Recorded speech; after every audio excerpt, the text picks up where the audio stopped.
Voilà. Je continue à te demander calmement, gentiment de quitter mes biens, quitte mes maisons, quitte mes voitures, rembourse-moi mes sous.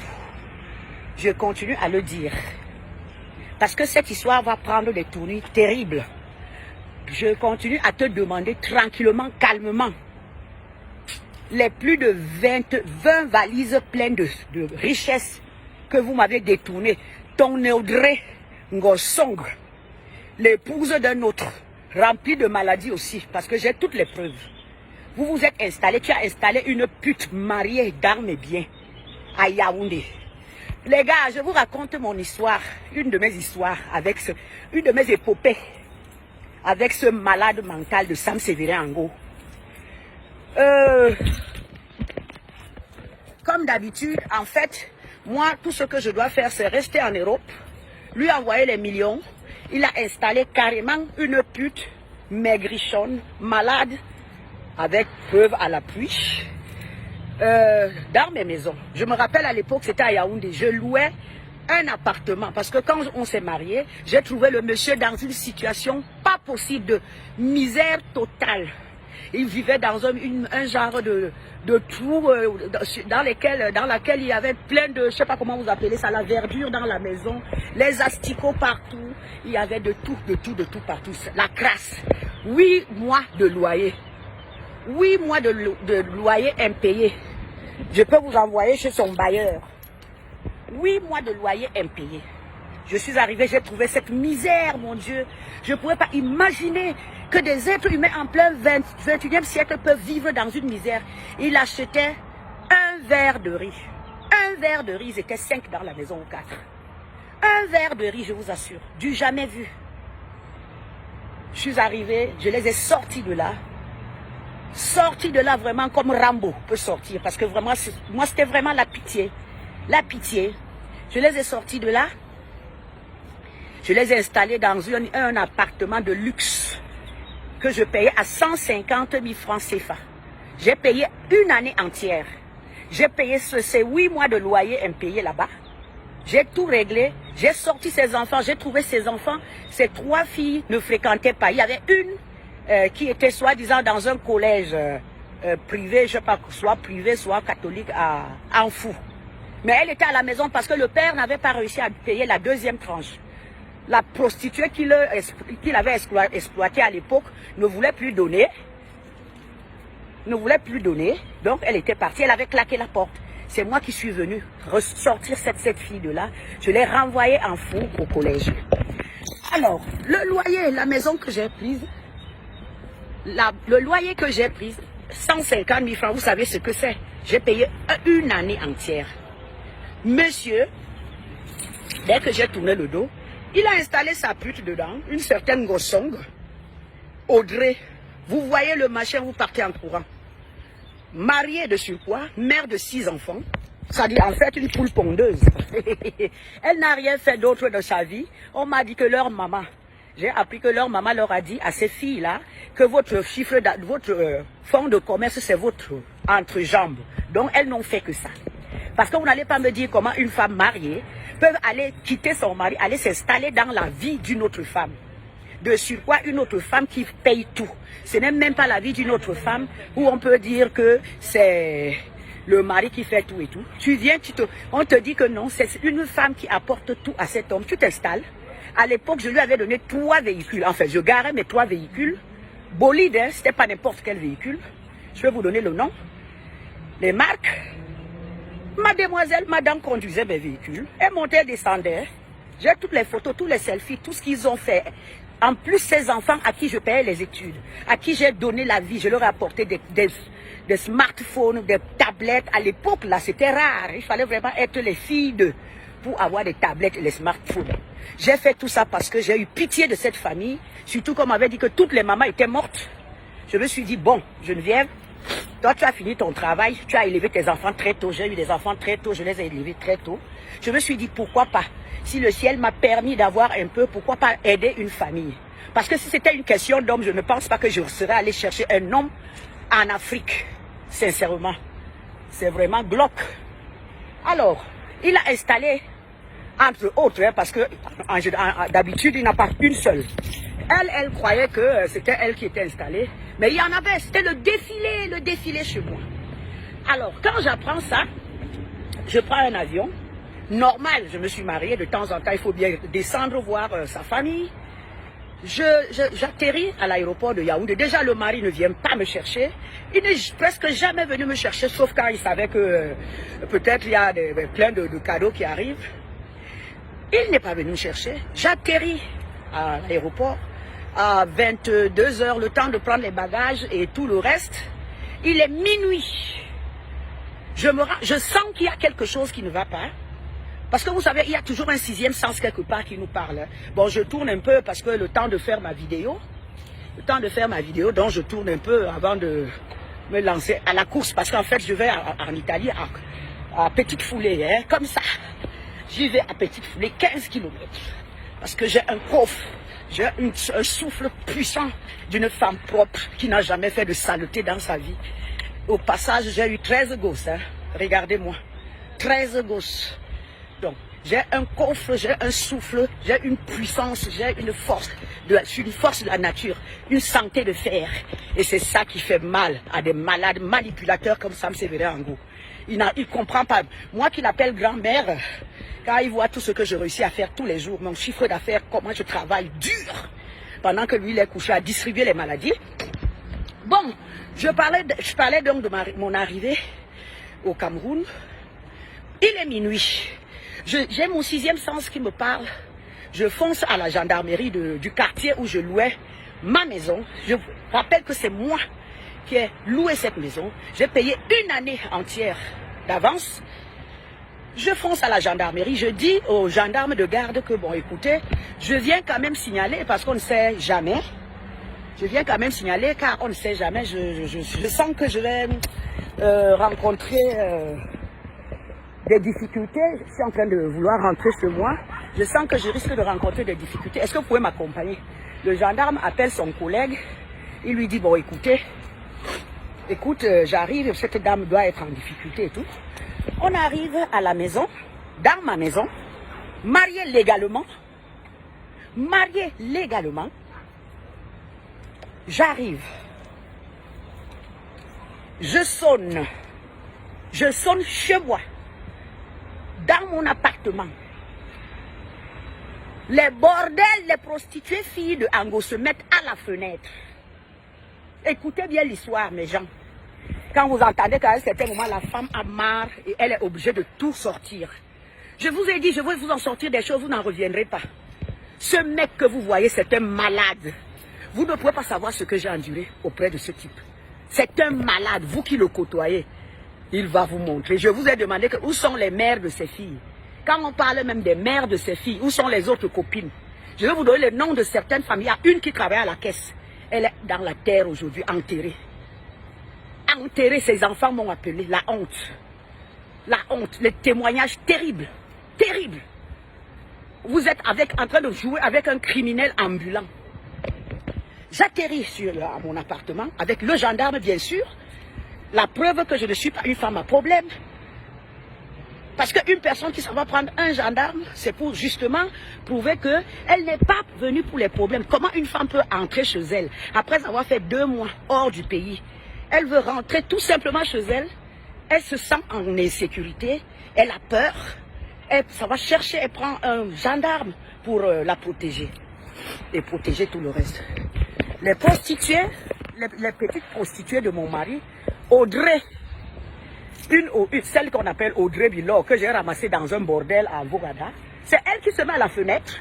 Elle me dit, papa a dit que personne n'entre ici. À la fenêtre, c'est-à-dire un appartement de luxe, avec marbre et tout. Elle se met derrière les antivols. Elle ne m'ouvre pas la porte. Elle se met derrière les antivols. Elle me dit, papa a dit que personne n'entre ici. C'est moi personne. Moi qui suis venu vous sortir de la merde. Moi qui suis venu vous sortir du trou dans lequel vous étiez. Papa a dit que personne n'entre ici. Je lui ai demandé quoi? Papa a dit que personne n'entre ici. Voilà la réponse qu'on m'a donnée à travers la fenêtre. Le gendarme lui demande quoi? Le gendarme était sidéré. Une femme qui vient d'un long voyage, plus de 9 heures de vol. Vous lui dites qu'elle n'entre pas chez elle. Elle va où? Papa a dit que personne n'entre ici. Moi, je ne veux pas être au centre. La Audrey que j'ai ramassée dans un bordel. La fille est née d'Ango. Papa a dit que personne n'entre ici. Et moi, je ne veux pas être au centre de vos histoires. Pourquoi quand les éléphants se battent, c'est les arbres qui en pâtissent? Voilà ce que je ne sais même pas comment est-ce que je peux la qualifier. Voilà la réponse. Alors, je n'en revenais pas. Je me demande comment j'ai fait pour ne pas faire un AVC ce jour-là. Je lui ai demandé, mais tu te rends compte, ma fille? Tu te rends compte? C'est moi qui vous installe, c'est moi qui sors mon argent. Vous pensez que mes enfants n'ont pas aussi envie de jouir de ça? C'est moi qui vous installe, c'est moi qui vous fais tout, c'est moi qui vous sors de la merde. Tu me dis que je ne dois pas entrer chez moi? Et je vous rappelle qu'il faisait froid ce jour-là. J'étais transi de froid. J'étais transi de froid. Allez, chaîne. Allez, chaîne. Elle dit jamais. Tu n'entres pas. Et le gendarme lui demande alors, où est ton père? Elle dit, il n'est pas là. Il n'est pas là. Il est minuit. Un père de famille. Il n'est pas là. Entre-temps, à travers les vitres, on voit la Audrey qui passe avec une de mes tenues jogging. Un de mes vêtements. Parce qu'elle portait la Audrey, la pute. Hein, voilà. Elle s'habillait, elle portait mes perruques, elle portait mes vêtements. On la voit passer à travers. J'ai dit aux gendarmes, voilà la femme qui est installée chez moi. Installée chez moi avec mon jogging. Avec mon jogging sur le corps. Et mes perruques. Elle s'était installée, la tisa. Elle mangeait, elle vivait, elle s'envoyait en l'air. Sur le travail d'une autre femme. Après, quand les choses vous arrivent, vous dites que pourquoi? On m'a laissé dehors. Le gendarme lui a demandé d'appeler son père à cette fille. Elle a appelé son père. Le père dit que je suis couché dans un hôtel. Il était Sambalmayo, bien sûr, avec une autre, comme d'habitude. Il ne peut pas faire 2 heures, 3 heures de temps sans s'envoyer en l'air. 2 heures, 3 heures de temps, ça dit, quand je vais vous envoyer les preuves de tout ce dont je vous parle là, vous n'en reviendrez pas. À quelle allure ce monsieur est en train de distribuer sa maladie aux pauvres jeunes filles? Il les prend au berceau, hein. Ça peut être des 12 ans, ça peut être des 15 ans, ça peut être... C'est-à-dire, il n'a pas de problème, n'a pas... D'ailleurs, une fois, si vous suivez ces vidéos, il y a ces vidéos dans YouTube, quand il m'insultait, il y a dans une des vidéos, il a dit que, moi, avant de rencontrer cette femme, j'étais moi avec les petites filles du village. Il l'a dit lui-même. Allez regarder dans YouTube. Hein? Dans une de ces vidéos, il me descendait sur Romaric Tenda. Allez regarder. Parce que moi, je parle avec preuve à la... Donc, il les prend au berceau. Moi, je suis ce qu'on appelle la banque, le coffre-fort. Voilà, le coffre-fort de toute la bande d'escrocs. Voilà. Donc, le gendarme dont le prend, il dit, je suis un père de famille. Tu ne savais pas que ta femme arrivait? Tu fais quoi en Balmayo? Et ta prostituée fait quoi dans la maison? Voilà donc une femme. J'ai une femme qui vient de voyager. Qu'est-ce que j'en fais? Je la mets où? Où est-ce que je la mets? Voilà les questions que nous avons. Mais il a fait un boucan. Je ne veux pas d'elle. Je ne veux pas qu'elle entre chez moi. Qu'est-ce qu'elle est venue faire? Et une femme, elle travaille pas à Monaco. Qu'est-ce qu'elle vient faire ici? Est-ce que je lui ai donné l'autorisation de venir? Donc, mon argent doit descendre tous les jours au Cameroun. Moi, on ne me donne pas l'autorisation de venir. Voilà les mots. Le gendarme, il est là. J'ai même son numéro de téléphone. Il peut venir témoigner un jour. Ah, je ne veux pas de ça, et tout. C'est pas comme ça, ça se passe pas comme ça. Voilà. Il a fait un boucan au téléphone. Alors, ce jour-là, en voyageant, j'avais ramené la clé d'une de mes voitures. Une Juke. Par hasard, comme ça, elle était dans mon portefeuille. Hein. Je me suis dit, ok. Surtout que mes indiques m'avaient dit que dans la journée, madame, la Tisa se pavanait avec cette Juke dans la journée, avec un de ses amants. Un de mes indiques m'a dit qu'on l'a vu se pavaner avec un de ses... Pendant que le mari, lui, il est en train de s'envoyer en l'air à Palmayo, et Bolo va partout. Elle se balade à Yaoundé, avec dans une de mes voitures. Donc, qu'est-ce que j'ai fait? J'ai voulu crier dans le quartier, j'ai voulu... Après, je me suis dit, pourquoi est-ce que je vais descendre si bas?